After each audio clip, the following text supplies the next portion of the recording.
Ini yang akhirnya menuntun anak untuk menjadi korban bullying atau bahkan dia yang akan menjadi si bullier. Kita sepakat bahwa akar penyebab bullying itu dari rumah.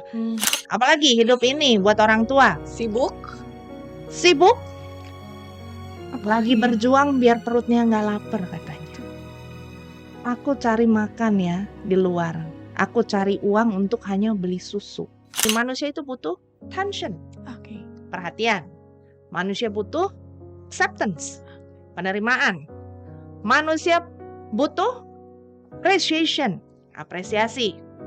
Manusia butuh affection, cinta kasih. Dan yang terakhir, manusia butuh allowing, diizinkan. selamat datang di Beyond Podcast. Hai Miss Sinta, dengan Miss Sinta kembali. Halo. Dan kali ini kita akan melanjutkan podcast kita yang Kedua, Oke, yang betul. pertama judulnya apa nih Miss? I'm survive. I'm Oke. Survive. Buat teman-teman yang belum menonton podcast kita yang pertama, bisa ke channel kita. Beyond Education TV. Ya, dengan bintang tamu waktu itu Mr. Malik ya. Mr. Malik dari Beyond Education Center juga. Beyond Education Center juga. Dan beliau membawakan cerita yang menarik untuk mengantarkan kita di podcast hari ini begitu Miss Lydia. Betul. Jadi wajib banget untuk ditonton dulu ya, Miss Wajib. ya. Oke. Dan kali ini kita kedatangan narasumber yang cukup jauh nih, Miss Sinta ya. Betul sekali. Beliau merupakan founder dari Montessori House Asia. Oke, dari kota mana tuh? Dari Jakarta tentu saja. Dari ibu kota Jakarta. Iya. Dan juga merupakan akademik direktris. Wow, Ini udah keren banget ya. levelnya udah direktris ya. Oke. Dan beliau ini sebenarnya diundang ya oleh Miss Lydia nih jauh-jauh dari Jakarta ke Papua. Sebenarnya alasannya apa sih Miss Lydia untuk mengundang beliau, membawa beliau dari pulau ke pulau untuk sampai ke sini? Oke, pulau ke pulau, lembah ke lembah gitu ya. Iya. Iya, jadi Miss Rosa, saya undang ke Papua itu kepentingannya untuk menjadi konsultan dari Papua Montessori Academy. Papua Montessori Academy itu adalah sekolah yang memfokuskan pada pendidikan anak usia dini, berbasiskan metode Montessori nih, Miss Sinta, gitu. Dan, kali ini, kita undang juga Miss Rosa untuk bisa mengisi, podcast kita kali ini. Betul. Karena pengalamannya juga yang nggak kalah, senior nih ya, Betul. di bidang, tumbuh kembang anak. Betul. Dan, Miss Rosa juga akan memberikan, tips-tips bagi orang tua. Dan ini akan mungkin membantu ya untuk kita menghadapi proses-proses perkembangan anak ke depannya, mendampingi anak ataupun mengatasi permasalahan yang ada ya Miss Lydia. Betul. Topik kita untuk kali ini apa nih judulnya, Miss? Oke, topik kita hari ini nih adalah mengorek akar penyebab bullier dan korbannya mulai dari rumah. Rumah. Ya, seru banget ya. Jadi cukup lengkap ya, Miss. Kemarin kita sudah membahas, pengalaman korban bullying ya. Betul. Kemudian kali ini kita, memberikan informasi langsung dari narasumbernya, apa sih tips-tips bagi orang tua untuk bisa mencegah, Betul. bullying ini, kasus Iya. perundungan ini. Oke, langsung saja kita sambut Miss Rosa Lintara. Halo semuanya, halo Ibu Lydia, Miss Sinta. Senang sekali ada di sini diundang di Beyond Cast. Wah. Ya, Miss Rosa boleh nggak, cerita sedikit, pengalamannya selama beberapa hari sudah menginjakkan kaki di tanah Papua, kemudian bisa ceritakan sedikit informasi tentang Montessori. Baiklah, terima kasih atas kesempatannya Ibu Lydia dan juga Miss Sinta serta semua yang sudah ikutan di Beyond Podcast pada kali hari ini. Saya hendak menceritakan bahwasanya Montessori adalah sebuah pendidikan anak usia dini yang mana kita kerap bilangnya adalah sebuah pendekatan. Ya, jadi kalau misalnya ini metode pendidikan, tapi sepertinya lebih cocok dibilang pendekatan. Pendekatan rasanya lebih halus juga dan lebih dekat di hati ya. Betul ya Miss Sinta dan Bu Lydia ya. Nah, kalau kita bicara mengenai Montessori, kita sedang berbicara mengenai anak. Oke. Kita bicara fokusnya sama manusia dan kita berbicara bahwa pendidikan adalah pertolongan untuk kehidupan. Maka daripada itu apabila kita menginginkan melihat Montessori yang sesungguhnya, kita perlu melihat jauh lebih dalam pada apa yang kita punya di dalam diri kita. Oke. Karena apa yang kita punya kita bisa berikan ya. Tapi kalau kita nggak punya bagaimana cara memberikannya? Itu juga tidak bisa. Maka daripada itu saya ada di tanah Papua bersama-sama dengan Papua Montessori Academy. Menurut saya ini adalah sebuah berkat yang luar biasa. Kalau saya pernah ke Sumatera, sekarang saya nun jauh kata orang di Papua, saya melihat bahwasanya anak-anak dari yang paling jauh di Sumatera sampai ke Papua, semuanya sama-sama satu kata manusia. Manusia punya kebutuhan. Manusia punya beribu-ribu hal yang ingin diceritakan melalui tingkah laku, melalui mereka punya mungkin perilaku, melalui emosinya. Dan bagaimana saya sudah spend time ya beberapa hari nih di Papua. Ayo siapa yang tahu saya udah berapa hari di Papua? Berapa lama ya? Sudah lama sepertinya ya. Mungkin ada beberapa yang juga sempat ketemu ya, Miss ya, dengan Betul Miss Rosa. sekali ya, kalau ada yang sempat melipir ketemu, baik itu di Papua Montessori Academy, atau misalnya kemarin kita ada beberapa rancangan kegiatan ketemu di tempat-tempat tersebut. Nah, maka daripada itu kalau saya hitung saya sudah masuk hari ke-10 rasanya saya ada di Papua ini. Saya mengalami satu fenomena yang luar biasa bersama Papua Montessori Academy. Bahwasanya kalau orang bilang ini jauh banget dari yang namanya Jakarta, kota besar, ya, atau misalnya Banjarmasin, juga kota besar. Atau misalnya dari kota-kota lainnya yang katanya Montessori sudah masuk dan banyak sekali. Tapi apa yang saya lihat, anak-anak baik itu di kota besar, di kota kecil, atau bahkan di bumi cendrawasih, mereka memiliki kebutuhan yang sama. Kebutuhannya apa? Dicintai, dapat sabar, ya, bisa dapat empati dari kita orang dewasa. Bagaimana mereka juga didengarkan, divalidasi semua kebutuhan yang namanya manusia. Maka daripada itu bukan satu kebetulan, saya rasa. Bagaimana Papua Montessori Academy bersama-sama dengan Montessori House Asia berproses bersama untuk satu visi yang jelas ya, kita sharing visi yang sama.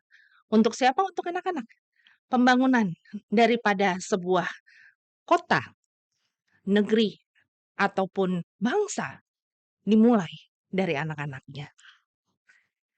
Sangat banyak, enggak banyak, padat sekali ya Padat ini. ya, itu baru pembukaan, Miss. Betul. Belum menyentuh topik kita hari Tapi ini. sudah sangat menyentuh di hati. Begitulah Miss Rosa ya.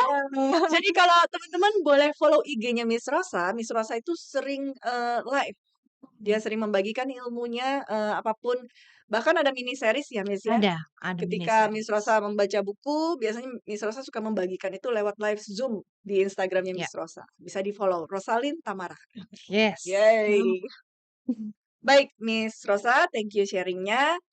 Kita akan mulai masuk nih, Miss Sinta, pada topik kita hari ini, di mana fenomena yang terjadi menunjukkan bahwa kasus perundungan yang sering terjadi di sekitar kita itu kalau kita pelajari lebih lanjut dan kita sudah dengar juga dari sharingan Mr. Malik di podcast kita yang pertama, asalnya tidak lepas dari keterlibatan orang tua di rumah. Betul, karena ada pembentukan, istilahnya karakter, Oke, istilahnya resiliensi ya, oke. yang sudah dibentuk oleh seorang anak yang menuju perkembangannya selanjutnya yang akhirnya, itu saat dihadapkan dengan masalah tertentu itu akan muncul begitu, Saat Miss. dihadapkan dengan sosial ya? Iya betul. Oke. Jadi kita ini pengen melihat nih bagaimana sudut pandangnya dari Miss Rosa selaku ahli atau pakar dari Montessori, seperti itu.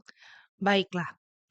Saya setuju sekali bahwasanya semua berawal dari rumah, ya. Rumah yang seperti apa tempat kita bertumbuh dan berkembang.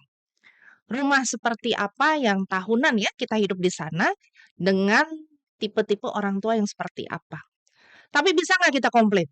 Mhm, Ya nggak bisa. Nggak bisa barang kembali kan? betul. Betul, ya, betul. Tidak bisa diretur anak Oke. itu. Dan ini juga nggak bisa diretur. Betul. Ya, jadi kalau misalnya kita berpikir belakangan ini banyak banget kasus perundungan yang masuk TV. Iya. Jangankan masuk TV, masuk media sosial aja banyak ya. Iya.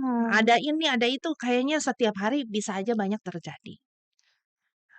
Menurut saya, rumah yang mana tempat anak itu bertumbuh dan berkembang seringkali tidak digubris sebagai tempat pendidikan itu lahir. Oke. Cerita di mana tadi pendidikan itu adalah jawaban ya Mhm. atas permasalahan kehidupan. Jawaban atas kebutuhan anak yang mana dia harus bertumbuh dan berkembang nih buat hidupnya. Nah, ketika dipisahkan antara rumah dengan sekolah, akhirnya banyak yang abai di rumah Oke. dan merasa tugas dan tanggung jawab itu diserahkan sama Sekolah. sekolah. Biarkan saja ibu gurunya, biarkan saja sekolah yang ngurusin dia, ya. Kalau kita melihat kembali bagaimana pelaku perundungan di rumah itu siapa? Orang tua, orang dewasa. Karena pada kenyataannya orang dewasa itu jauh lebih kuat daripada anak-anak. Sudah pasti anaknya kalah, ya. Tidak ada cerita perundungan orang dewasa dilakukan oleh anak-anak. Mhm. Walaupun mungkin kita merasa, iya ya, aku jadi orang dewasa, kenapa aku merasa dibully sama anakku? Nah, itu mungkin podcast yang lain nanti. Iya. Boleh. Pada hari ini saya menyoroti sikap kita sebagai orang tua yang masih mengkotak-kotakan pendidikan itu hanya ada di sekolah, membuat kita tidak melihat bahwa anak ini juga hidup bersama-sama dengan kita. Atau bahkan dia tinggal di rumah jauh lebih banyak jamnya dibandingkan di sekolah. Maka sikap abai itulah yang membuat anak-anak ini bisa menghadapi perundungan dikarenakan orang tuanya percaya ya suka-suka saya. Hidup ini sudah apa? Lelah, Berat. berat. Ayo kejujuran Capek. di sini, capek. Apalagi hidup ini buat orang tua. Sibuk. Sibuk, lagi Apalagi? berjuang biar perutnya nggak lapar katanya.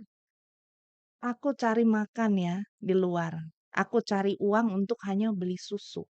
Tapi anaknya bermaksud bahagia itu bukan adanya di susu. Bahagia itu adanya bagaimana aku bisa punya hubungan dalam keluarga yang sehat. Jadi semenjak kecil ketika kita sebagai orang dewasa punya anak dan kita mulai punya pola pemikiran bahwasanya pendidikan itu nanti. Nanti ketika aku kirim anak ini ke sekolah. Nanti ketika aku kirim anak ini ke universitas. Sehingga betul-betul pendidikan itu tidak terjadi di rumah.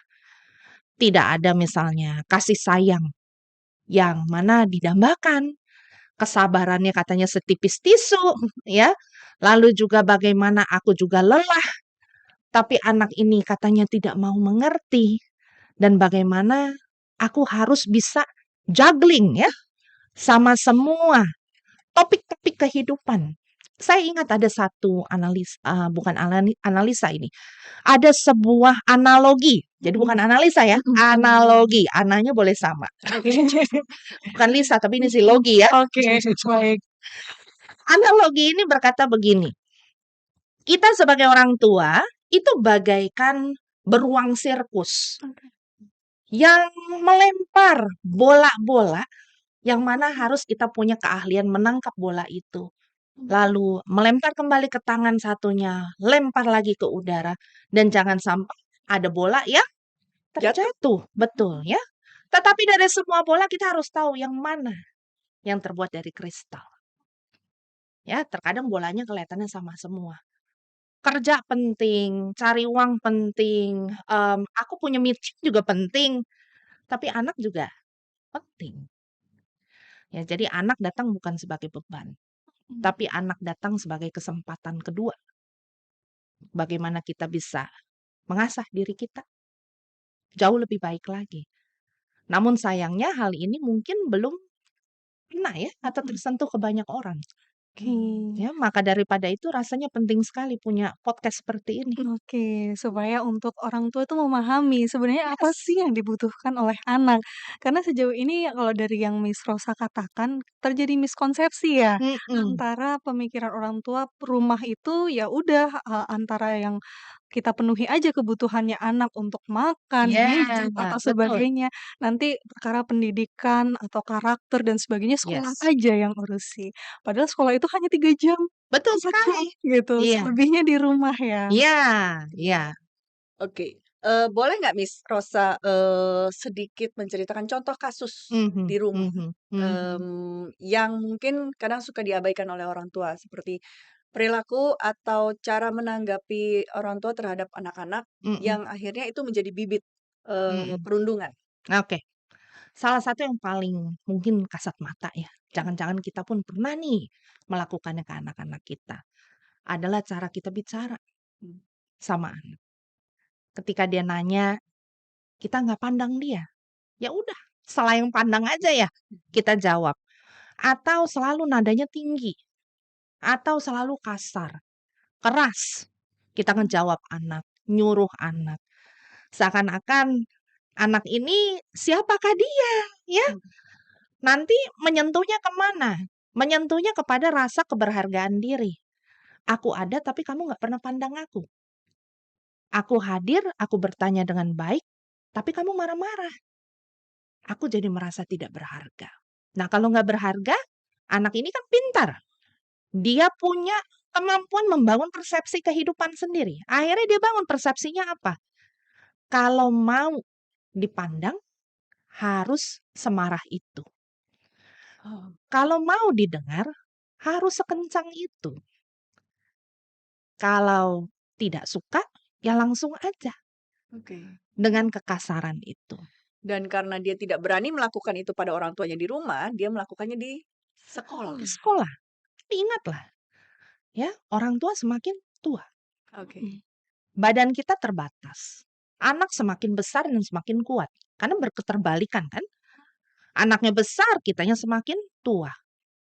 Bisa nggak kalau anaknya sudah sangat besar, kita kita kategorikan ya sudah belasan, bahkan dewasa muda, dengan karakter yang kita bilang tidak kusangka Mmm, anaknya jadi begitu, melawan ke kita, ya. Jadi dibalikin ke kita. Bisa nggak kita balikin ke dia? Banyak kasusnya akhirnya anaknya pergi dari rumah, iya. ya, atau yang tidak kuat akhirnya memutuskan mengakhiri hidup. Iya. Karena over the time, ya. Berapa belas tahun, berapa puluh tahun anak dalam keadaan yang sama. Jadi pesan ya, pesan sangat dalam buat orang tua, bahkan buat diri saya sendiri yang sudah jadi orang tua juga. Bagaimana cara bicara kecil, tapi bisa menabur bibit tersebut. Sangat mempengaruhi sekali ya, Iya, ternyata betul. komunikasi itu. Berangkat dari situ anak-anak mencontoh nih, apa yang Yes. bisa dilakukan kepada orang yang lebih lemah contohnya misalnya di Betul. sekolah, Miss gitu. Rosa, saya pernah membaca, tentang kebutuhan anak, belonging and significant. Mhm, Di mana mhm, ketika sejak anak lahir, sosok sosok yang sangat dia hormati dan sangat dia, perlukan itu adalah sosok orang tua.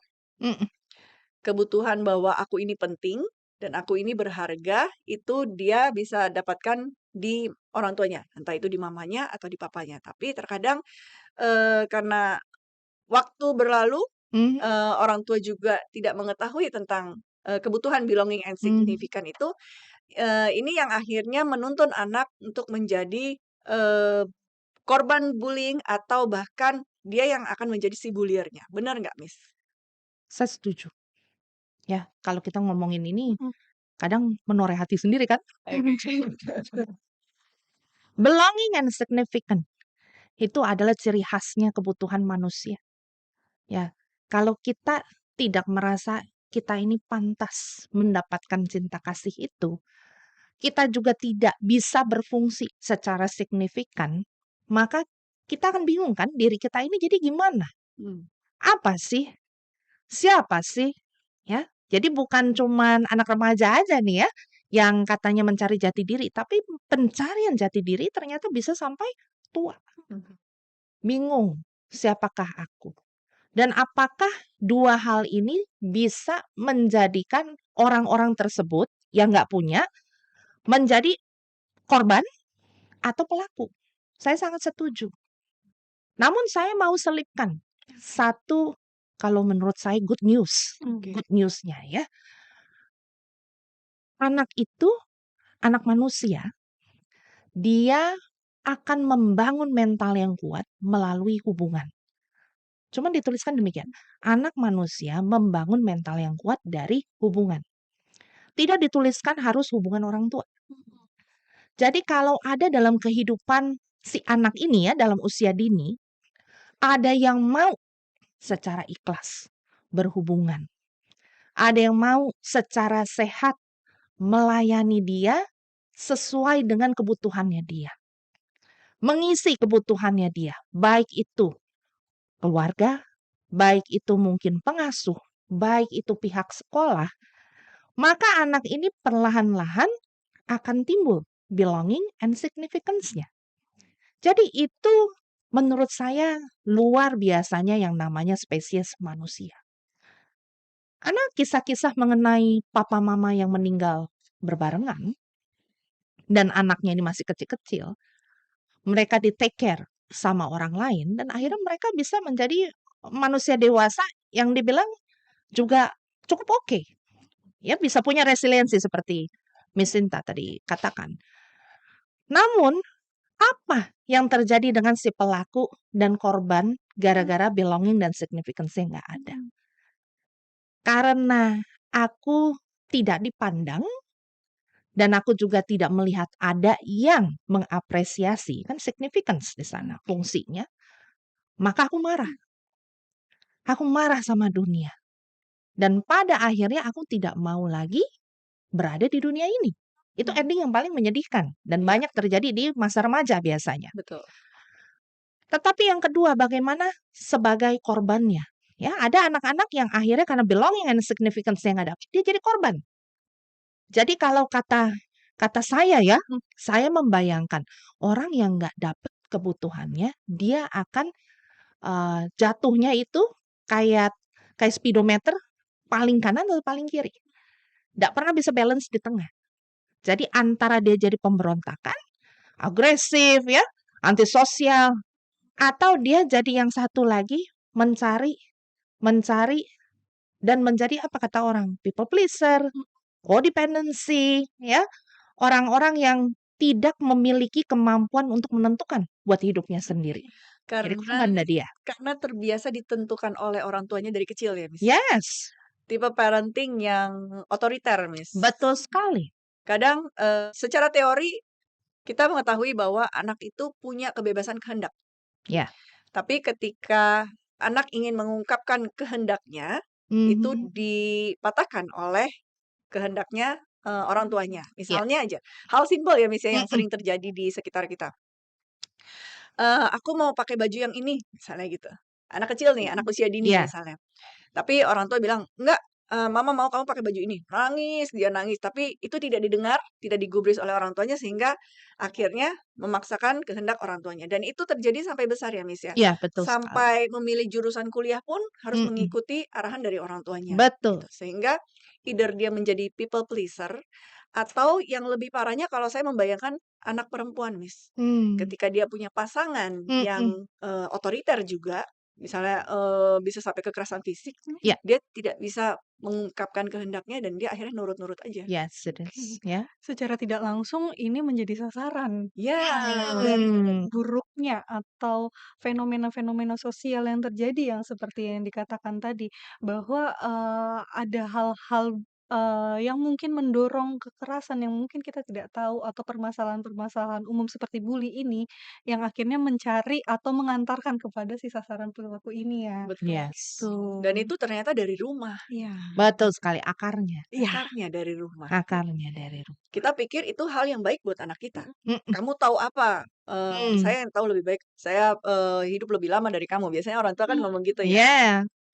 Tapi ternyata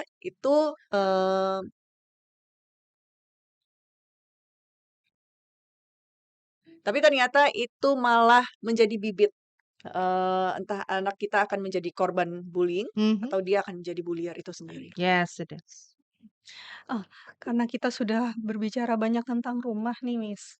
Jadi mungkin Sebenarnya saya ingin menanyakan, kita, punya konsep bahwa atau kita sepakat Mhm, bahwa akar penyebab bullying itu dari rumah. mhm. Tapi sebenarnya sekolah pun menjadi, istilahnya tempat yang paling sering terjadi bully nih, Miss, Iya, gitu. Kalau menurut pandangannya Miss Rosa tuh gimana? Kok mmm. jadi sekolah jadi rawan sekali gitu tempatnya Tunggu, bullying? Miss, aku pernah Mhm. baca quote dari Miss Oh Rosa. ya, siap. Wah, Tanya Miss Rosa. Kita stalking ya. Gitu. Dan sangat informatif, Mhm. Instagram-nya Miss Rosa. Waktu itu quote-nya dari Miss Rosa adalah, "Kalau sekolah gagal memfasilitasi kebutuhan siswanya, maka siswa akan menghadapi dirinya sendiri." Maksudnya gimana, Miss? maksudnya apa tuh ya? Mhm. Kita menunggu Menunggu jawabannya. jawabannya, saya jelaskan. Saya berpikir gini ya, karena saya mempelajari Montessori, Montessori mengatakan, Dokter Maria Montessori menuliskan pada bukunya, mengharapkan setiap rumah memiliki material Montessori itu adalah sesuatu yang sangat sulit, ya. Tetapi berharap setiap rumah memahami tentang anak itu sesuatu yang bisa kita kerjakan. Ya, jadi itu pesannya Dokter Maria Montessori bahwa jangan sampai kita kehilangan harapan untuk memberikan edukasi supaya orang tua bisa paham anak. Lalu beliau juga mengatakan mengenai sekolah, tempat yang dapat didesain dan dipersiapkan sesuai dengan kebutuhan anak adalah sekolah. Jadi kalau sekolah gagal memahami anak-anaknya punya kebutuhan, maka kalau di rumah udah gagal, di sekolah gagal, kita bayangkan ya di Mhm. mana tempatnya anak ini. Mmm, Dan pada akhirnya anak ini akan menghadapi dirinya sendiri. Karena lihatlah kita menghadapi diri kita sendiri karena itu yang paling berat. Setiap beban kita bilang kita bisa angkat. Kita bisa cari solusinya. Kita bisa teamwork katanya. Tetapi menghadapi diri sendiri itu yang paling berat. Karena kita paling suka menjelekan diri sendiri. Kita paling keras sama diri sendiri. Karena apa? Balik lagi. Perbuatan orang tua, pola parentingnya terhadap kita mengakibatkan banyak masalah emosi yang tidak selesai. Dan hal tersebut akan keluarnya seperti apa, nggak ada yang pernah tahu. Ya, tidak pernah bisa dirumuskan, hanya berdasarkan mungkin penelitian, lalu hanya berdasarkan mungkin obrolan, hanya berdasarkan pengalaman, kita punya persepsi mengenai sesuatu. Tetapi dibalikkan kembali, akar semuanya bisa kita katakan tadi dari rumah. Namun sekolah bisa menjadi tempat yang ideal. Karena apa? Di sana kan memang tujuannya untuk apa buka sekolah? Pendidikan kan? Iya. Pendidikan berarti kita bisa menjawab kebutuhan, mempersiapkan anak buat hidup. Maka kalau sekolah tidak punya dua hal tersebut, jadi sekolah itu apa? mmm. Ya, Dan pendidik itu artinya lebih luas daripada hanya pemateri ya, Miss, ya? betul sekali. Jadi guru itu perannya sebagai pendidik itu bukan hanya sekedar mengajarkan materi yang dia harus ajarkan di hari itu, Betul sekali. tapi Betul lebih sekali. luas. Lebih luas Apa yang lagi. perlu disiapkan, Miss, untuk sebagai guru, eee, apa yang perlu disiapkan guru sebagai pendidik? Oke, menjadi pendidik dan menjadi guru aja kan dua hal yang berbeda, ya. Yang satu ya udah bekerja profesionalis, bahwa kamu di-hire, kamu kerjakan, kamu dapat gaji. Tapi kalau kamu mengabdikan dirimu sebagai pendidik, mendidik, itu pejuang emosi yang luar biasa karena katanya kan dari zaman dulu sampai sekarang saya tetap setuju, adalah pahlawan tanpa tanda Jasa. jasa. Ketika kita mendidik, kita ya adanya di sini. Kita akan melihat anak kita menaiki tangga sendiri. Oke. Tapi kita siapin diri kita. Bagaimana kita percayanya sama dia. Bagaimana kita siapin lingkungannya. Jadi tugas seorang pendidik itu yang pertama adalah punya satu cara pandang bahwa yang akan saya hadapin adalah manusia, bukan robot. Mmm.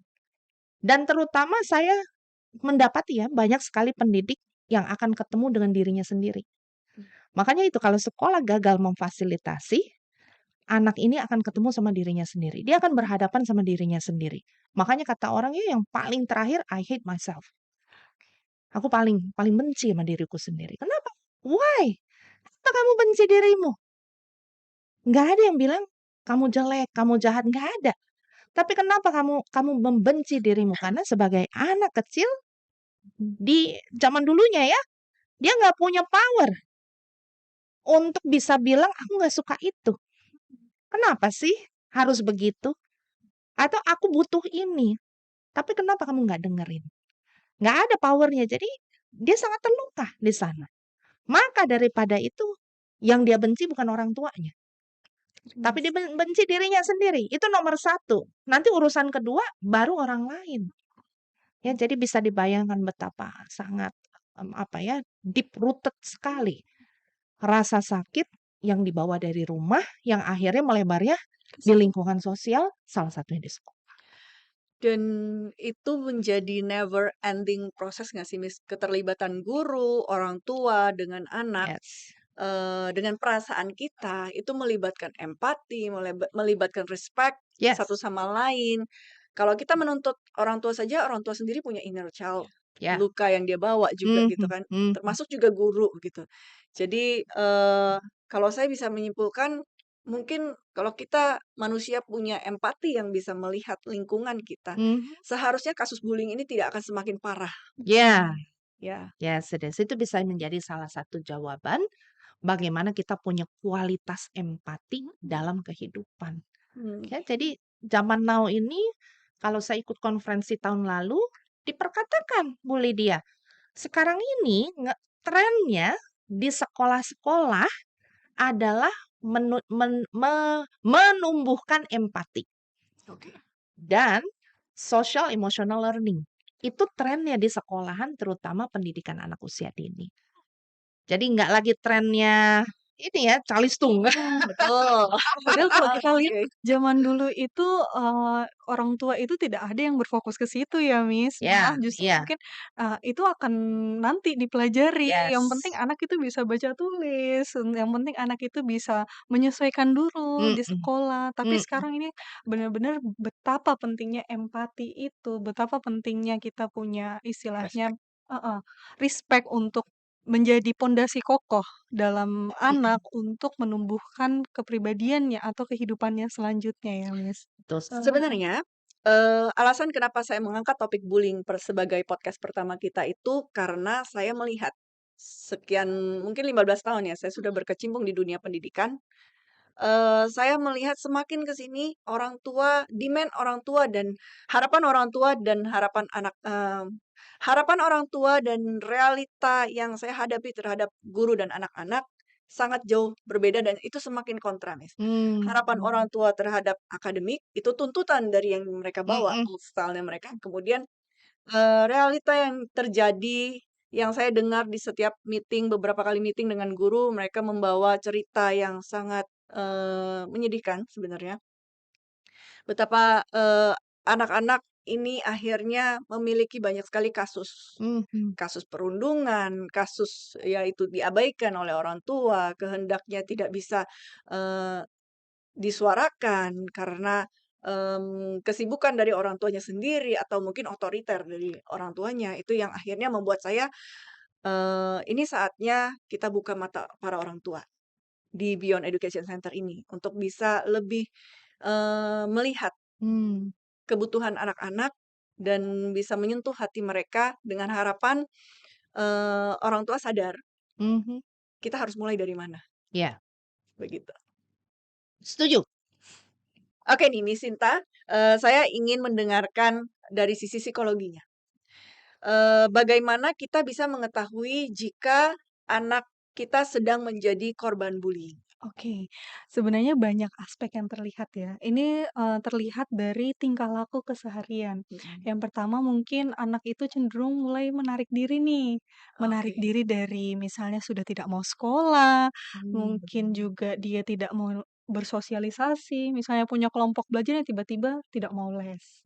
Kayak gitu, pasti ada sesuatu dari hal di luar sana yang membuat dia itu tidak nyaman, sehingga tidak mau bersosialisasi lagi, tidak mau terlibat lagi dalam kegiatan yang mungkin itu sudah menjadi rutinitas sebelumnya.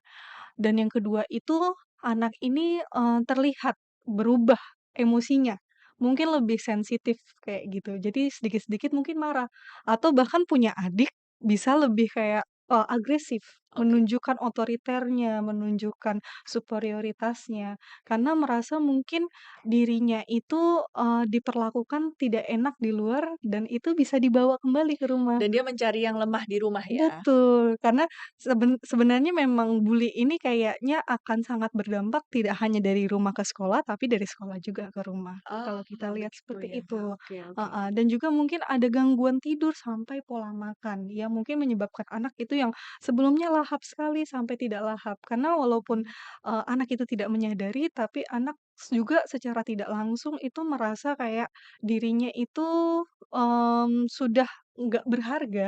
Mmm, Jadi kayak mau memberi asupan kepada dirinya itu sudah kayak tidak mau lagi, sudah tidak mau mhm. menghargai dirinya, seperti itu. Mungkin dilihat dari hal-hal yang kecil seperti itu. Itu Miss Lydia. Oke, sekarang kalau misalnya saya sudah mengetahui bahwa Mhm, sepertinya saya jadi korban bullying nih di mhm mhm. sekolah gitu ya. Bagaimana apa yang harus saya lakukan kalau orang tua saya tidak mau menggubris Oke, atau neglect?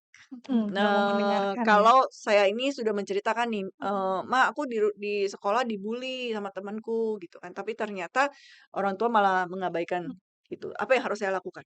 Oke, jadi, ini kasusnya pernah saya dapatkan. Nah, jadi anak ini itu, punya permasalahan atau problematika hidup yang cukup rumit, Mhm. dari permasalahan keluarga hingga di sekolah.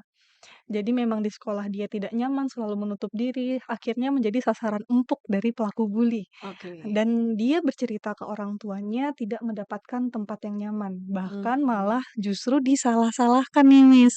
Kayak, Sama "Loh orang tuanya? iya, kenapa sih kamu kayak gitu? Kamu yang salah, kamu yang Mungkin pendiam, kamu kamu yang melakukan begini." kesalahan gitu ya? Kayak gitu, malah dibilang kayak gitu. Sampai pada akhirnya dia sampai self harm tuh.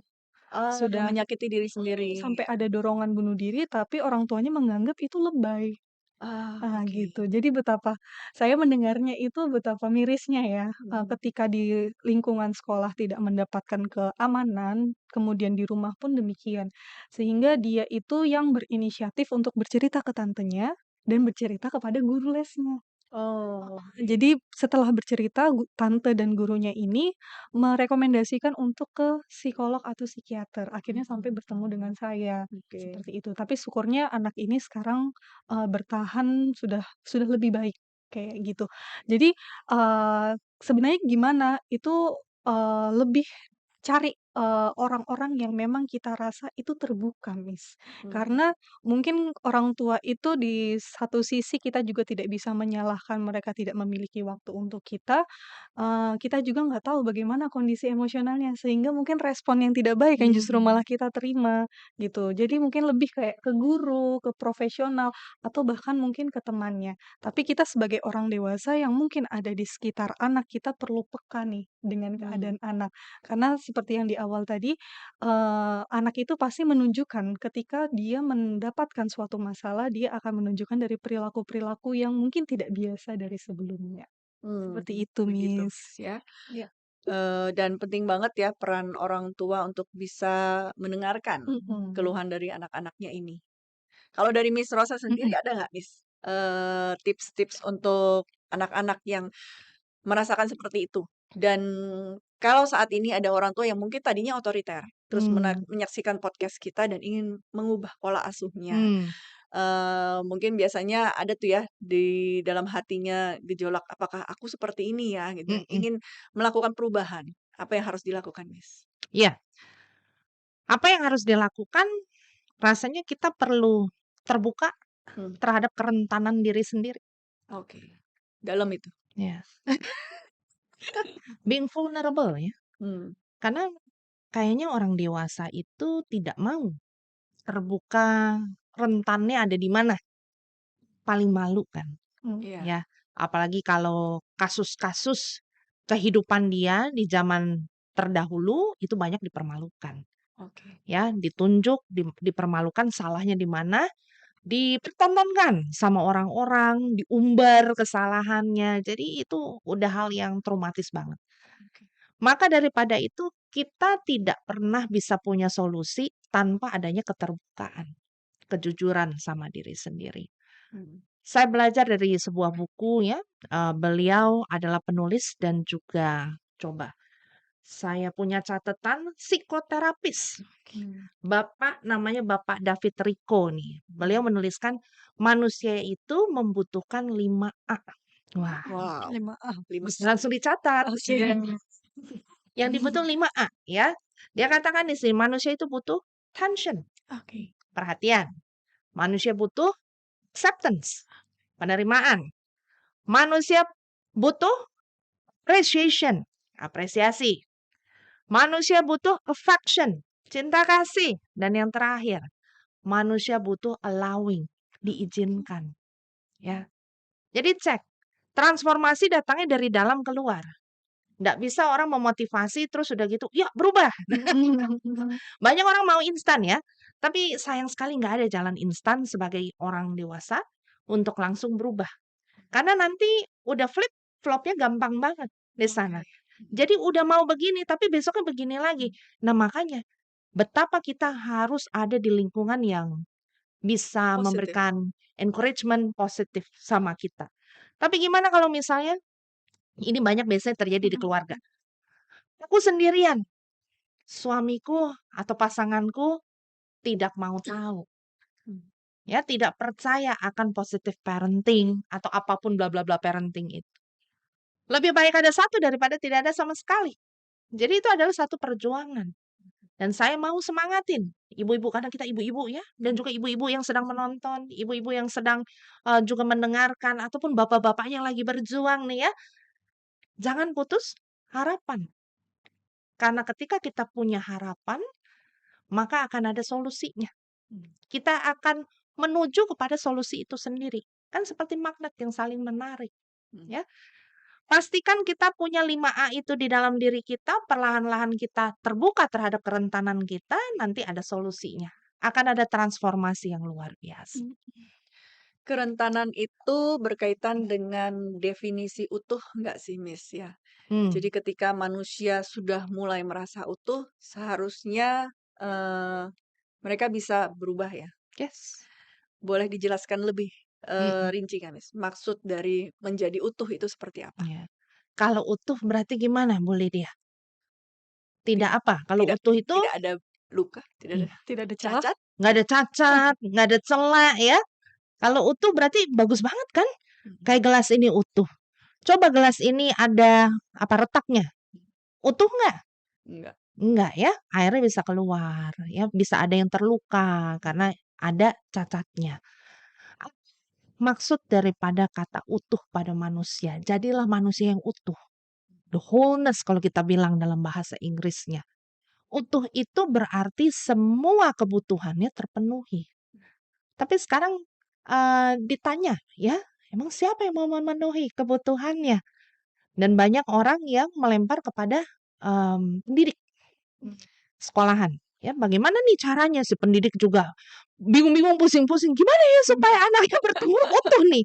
Karena Jangan, pendidik belum tentu utuh juga ya, nah Miss, itu ya. dia. Siapa yang bisa membuat manusia itu utuh? Tentunya dirinya yang punya hubungan dengan dia yang lebih besar dari kita semua. Jadi tidak boleh lupa, kita manusia juga ada bagian spiritualitas. Keutuhan itu adalah satu perasaan keberhargaan, ya, perasaan cukup, perasaan bersyukur, perasaan baik, perasaan-perasaan yang positif. Datangnya dari mana? Kalau kita nggak pernah dapat dari keluarga. Saya sangat yakin dalam kehidupan ini Tuhan berikan penolong bukan cuma dari keluarga. Kita pun bisa jadi penolong yang baik buat orang lain. Makanya baik itu tidak perlu pakai alasan, toh. Baik ya baik aja. Nggak perlu kita, oh iya baik untuk ini, baik untuk itu. Kita nggak pernah tahu siapa yang akan kita sentuh. Kita berharap anak-anak yang di usia dini ini bisa bertumbuh menjadi orang yang utuh. Itu kan harapan. Nggak apa-apa terus berharap. Tapi kalau kita bilang, gimana ya akunya aja nggak utuh. Berarti aku ini perlu Diisi. sembuh ya dan diisi dulu. Apa yang membuat kita nggak utuh? Rasa-rasa tidak ada belonging and significant. Balik lagi ke situ. Perasaan-perasaan yang negatif yang sempat dirasakan ketika pada usia yang sangatlah dini. Karena di sana kan kita percaya ada absorbent mind, ada pembentukan personality, karakter, semuanya itu adalah fondasi kehidupan. Maka daripada itu kalau fondasinya aja tidak utuh, kita bisa bayangkan hidup seperti apa yang dia miliki. Ya, dia pasang batu batanya tapi bolong-bolong. Tapi gimana caranya nih nyumpelin yang bolong itu? Kadang gimana? Belanja ya. Apalagi kalau orang dewasa. Healing. Healing Healing. tipis-tipis. Iya. Makan ya. Nah, hal-hal itu bisa nggak membawa kamu kepada kepuasan? Katanya enggak. Sementara. Hanya sementara. Setuju sekali kata-katanya itu. Hanya untuk melarikan diri. Hanya untuk melarikan diri. Dan semakin melarikan diri, semakin banyak kecemasan dan ketakutannya. Ya, dan disitulah nanti kadang mungkin nggak bully orang lain karena dengan sadar ini self image. Ya, kata orang kalau zaman now self branding. Oke. Tetapi ngebully diri sendiri itu yang ya. paling kejam. Betul. Ya, itu yang paling kejam. Jadi dampak ketidakutuhan kita sebagai manusia itu tidak hanya ke orang lain tapi ke diri sendiri ya, Diri Miss, ya. sendiri. Yes. Dan sedikit tambahan, ini pengalaman saya, Miss, ya. Mm-mm. Untuk kita bisa menjadi utuh itu manusia itu terdiri dari roh, jiwa, dan tubuh. Tadi kan Miss sempat mengingatkan kita perlu mendekatkan diri kepada Tuhan itu secara spiritual, Ya. roh. Gitu. Kita perlu campur tangan Tuhan untuk Ya. bisa membantu kita untuk merasa utuh. Tapi kita tidak boleh pungkiri bahwa kita juga berasal dari jiwa dan tubuh. Ada jiwa dan tubuh di sana. Dan roh, Yes. jiwa, dan tubuh ini 3 dimensi yang berbeda. Dimana ketika kita sedang tidak baik-baik saja, seharusnya kita mengakui itu, dan kita datang pada ahlinya. Betul. Kadang ada orang yang menganggap datang ke psikolog dan psikiater itu hanya untuk orang gila. Ya, Miss, benar kan? Gitu. Iya. Padahal itu salah satu cara ataupun ya akui saja bahwa memang kita butuh ada support dari psikolog ataupun psikiater untuk bisa menyadarkan kita atau untuk bisa jiwa kita makan. Ya. Kamu butuh Ya. apa? Supportnya apa? Daripada nanti larinya ke hal yang tidak baik. Betul sekali. Dan paling parahnya bunuh diri. Yes. Bahkan di negara lain kita lihat nggak hanya remaja yang bunuh diri ya. Banyak artis-artis Korea tuh ya, Miss, ya. Iya, Aku kan betul. cinta Korea gitu. Yang kita lihat bunuh diri bahkan memutuskan untuk menyakiti dirinya sendiri gitu. Dan menyakiti diri sendiri itu salah satu cara mereka untuk bisa merasakan bahwa mereka punya kontrol atas dirinya. Yes. Betul ya, Betul, Miss iya. Sinta ya? Karena semakin mereka merasa, oh, diriku adalah punyaku ketika aku punya pilihan untuk menyakiti diri, oh ini aku sudah bisa menentukan pilihanku dengan menyakiti diri gitu. Padahal mungkin sebenarnya kalau kita lihat mereka-mereka itu kan yang artis Korea ini sudah punya popularitas, apa sih lagi yang dikejar. Tapi ternyata kalau dilihat lagi ada yang bolong tuh, ada yang hal-hal yang istilahnya kosong yang akhirnya membawa mereka kepada hal itu, ketika mereka tidak bisa mengontrol hal lain selain tubuhnya sendiri. Gitu. Oke, kita masuk ke part akhir nih, Miss Sinta ya. Nggak kerasa ya, Iya. pengen lebih lama lagi bicara sama Miss Rosa ini. Oke, untuk closing Miss, kita review sedikit. Kalau dari part pertama kita podcast, kasus yang dialami oleh Mr. Malik itu perjalanan dari dia kecil sampai dia dewasa, dia terus mencari penerimaan. Tadi kan Miss Rosa sempat menyampaikan ya tentang penerimaan. Dia mencari orang-orang yang bisa menerima dia. Itu cukup buat saya itu cukup kasihan ya Iya. mendengar cerita dari Mr. Malik. Tapi untungnya Mr. Malik survive sampai sekarang. Kita boleh minta Miss Rosa sedikit review nih Miss ya. Poin-poin penting untuk tips bagi anak-anak yang saat ini sudah memasuki masa remaja dan mungkin dia merasa dia adalah si pelaku bullyiernya Mhm. atau malah korban bullyingnya. Mhm. Kemudian tips untuk orang tua bisa membuat suatu transformasi dalam pola asuh mereka kepada anak-anak. Kira-kira apa saja tuh, Miss, poin-poin pentingnya? Baiklah, buat kita semua, baik kita pernah melakukan bully ini ya kepada siapapun, teman, kepada diri sendiri, atau dari orang tua kepada anak ya. Di balik semua perilaku ada perasaan. Nah, perasaan ini perlu kita ketahui perasaannya apa. Kepintaran orang ditentukan berapa banyak kosakata akan perasaan yang dapat dia katakan. Jadi kita perlu punya keterbukaan terhadap perasaan itu. Dan semua perasaan itu adalah, saya katakan, nyata. Gak ada yang gak nyata. Semua perasaan yang kau rasakan itu sangat nyata. Lalu setelah kita tahu ada perasaan, pasti ada permasalahan. Ya kita cari permasalahannya. Kalau Anda merasa, aku nggak bisa sendirian. Tadi Ibu Lydia sudah memaparkan, kita bisa pergi ke pakarnya, ke psikolog. Berbicara, mencari cara untuk tidak lebih lanjut dari kebingungan dan juga persepsi yang campur aduk mengenai kehidupan dan dunia ini. Maka daripada itu, kalau Anda adalah pelaku, Anda adalah korban, Anda adalah orang tua, kenali dulu diri Anda dan perasaan Anda. Dan tidak apa-apa, mau merasakan apapun itu adalah hak Anda ya. Itu hak pribadi lepas pribadi. Kalau kita sudah bisa mengakui perasaan kita, yuk kita terima. Terima keadaan kita. Sebagai pelaku, sebagai korban, ataupun sebagai orang tua yang mau berubah katanya. Sudah kita terima, mari sama-sama. Apa yang paling realistis bisa kita lakukan. Jangan yang kita bilang harus fantastis. Tapi realistis aja. Langkah kecil bisa merubah satu perilaku besar. Untuk nantinya bisa merubah sikap dan juga kenyataan yang lainnya. Maka daripada itu, tips ataupun trik dari saya rasanya hanya satu. Saya perlu mengenali perasaan saya. Saya perlu mengenali diri saya perlu terbuka dan menerima. Dari sana akan ada satu kesembuhan, sebuah transformasi yang mungkin Anda inginkan ya.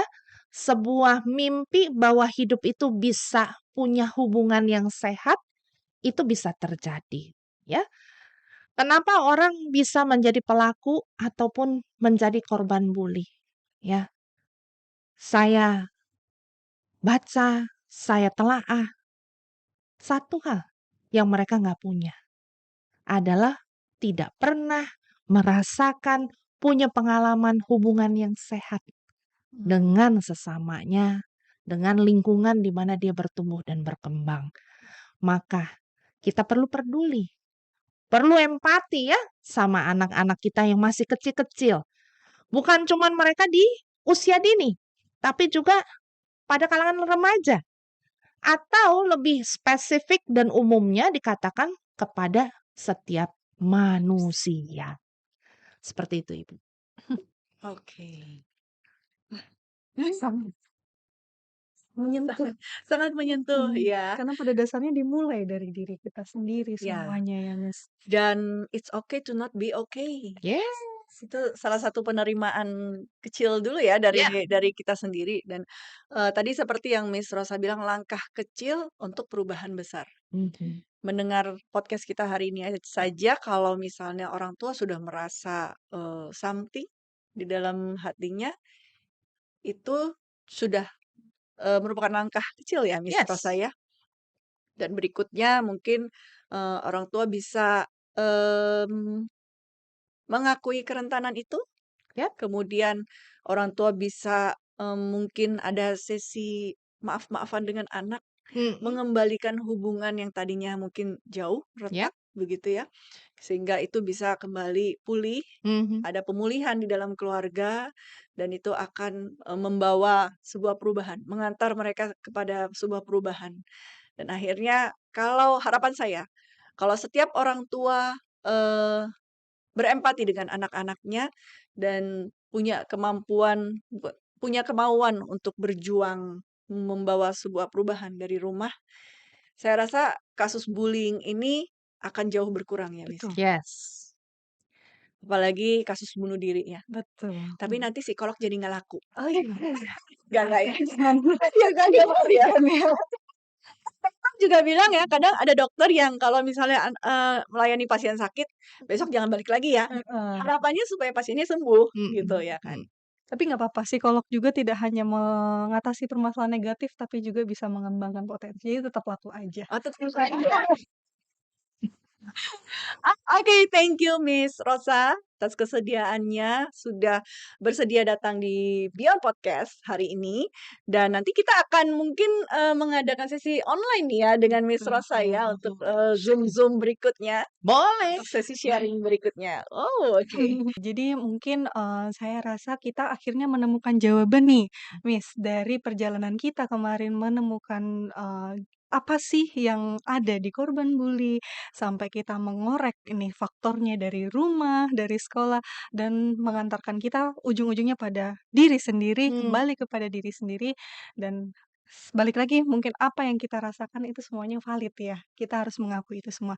Dan mungkin saya rasa kita sudah saking banyaknya ilmu hari ini dan pengalaman serta pengetahuan yang dibagikan oleh Miss Rosa, kita akan bertemu mungkin di podcast selanjutnya ya, Miss. Ya nggak kalah serunya. Betul, dan mungkin akan banyak topik yang akan kita bahas di Beyond Education TV. Demikian podcast kita hari ini, sudah banyak sekali pengalaman, pengetahuan, serta ilmu yang diberikan oleh Miss Rosa dan perbincangan kita hari ini.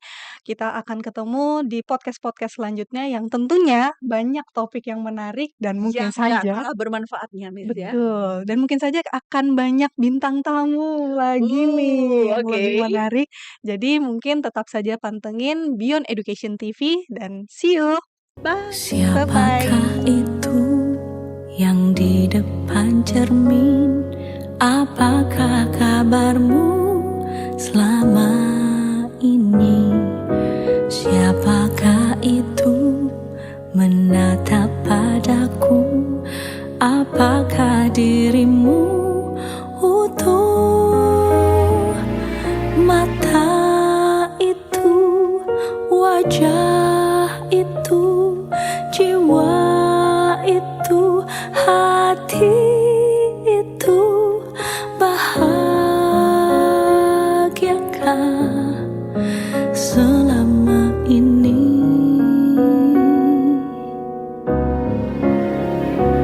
Kau terindah walau tak sempurna, kau berharga karena kau diciptakan mulia oleh Sang Pencipta. Sadari dirimu, sayangi dirimu.